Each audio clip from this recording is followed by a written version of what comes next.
ঈদের প্রথম দিন নবীজি সাল্লাল্লাহু আলাইহি ওয়াসাল্লাম ঈদগাহ থেকে ফিরছিলেন। পথে দেখলেন কিছু ছোট বাচ্চা খেলা করছে।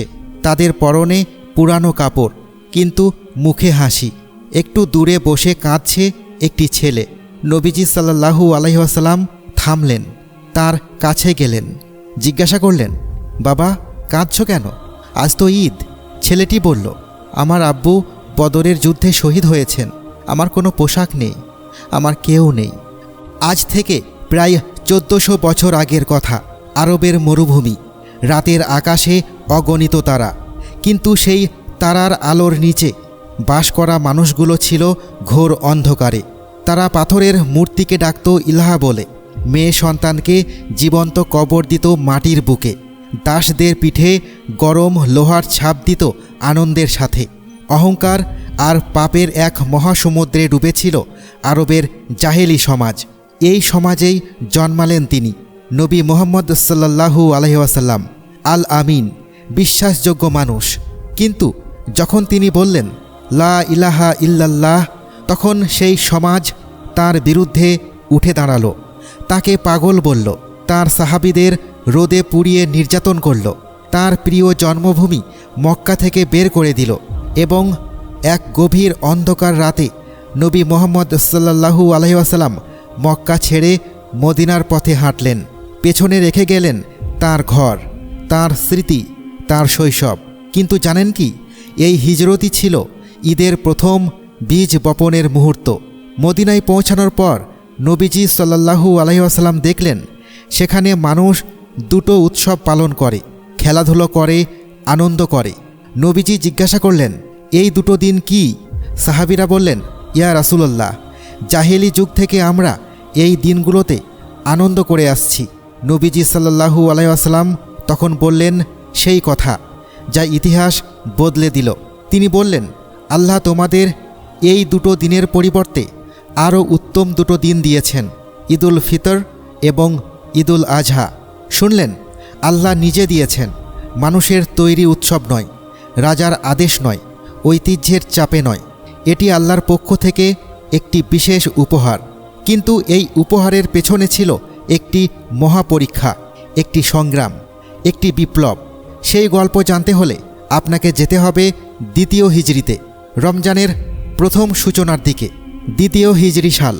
মদিনার সমাজ তখন সবে গড়ে উঠেছে। মুজাহির আর আনসার দুই দলের মানুষ একসাথে বাঁচতে শিখছে। নতুন রাষ্ট্র, নতুন শৃঙ্খলা, নতুন জীবন। ঠিক এই সময়ে আল্লাহ তাআলা নাজিল করলেন সেই আয়াত যা পৃথিবীর ইতিহাসে সবচেয়ে বেশি মানুষকে প্রভাবিত করেছে। ইয়া আইয়ুহাল্লাযিনা আমানু, হে ঈমানদারগণ, তোমাদের উপর সিয়াম ফরজ করা হয়েছে, রোজা ফরজ হলো।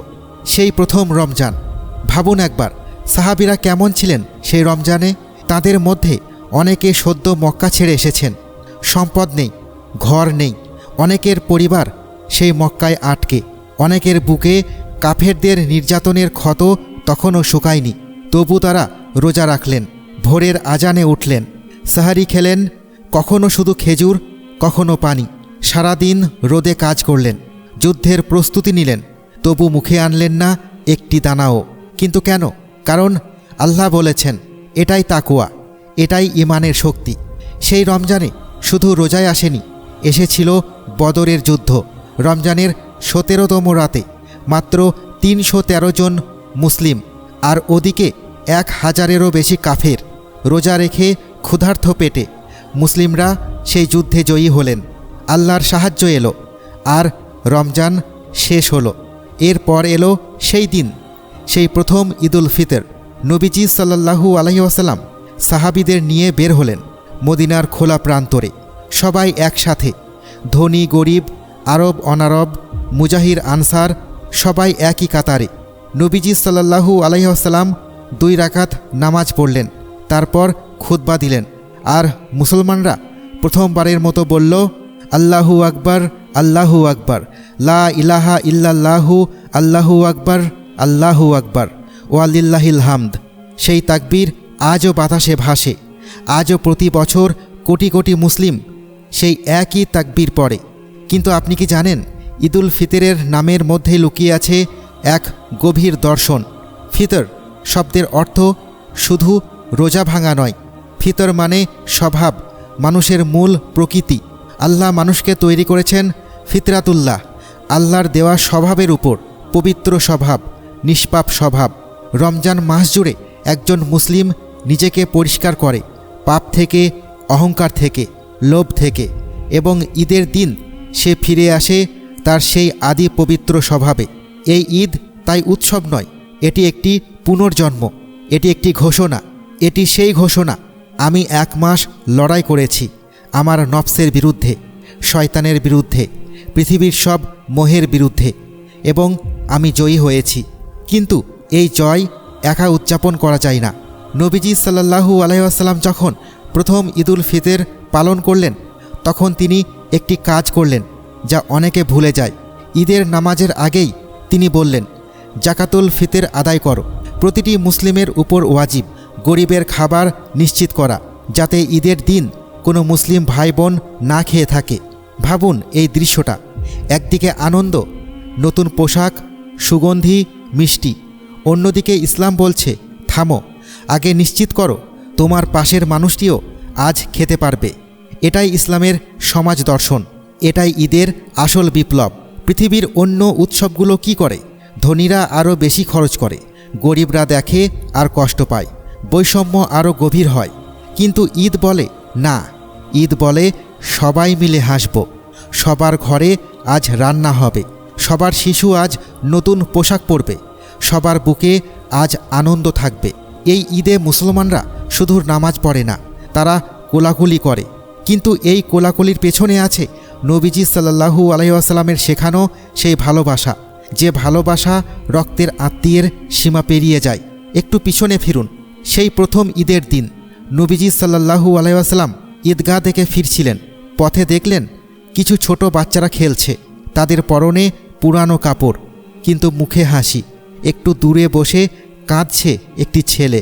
নবীজি সাল্লাল্লাহু আলাইহি ওয়াসাল্লাম থামলেন, কাছে গেলেন, জিজ্ঞাসা করলেন, বাবা কাঁদছো কেন? আজ তো ঈদ।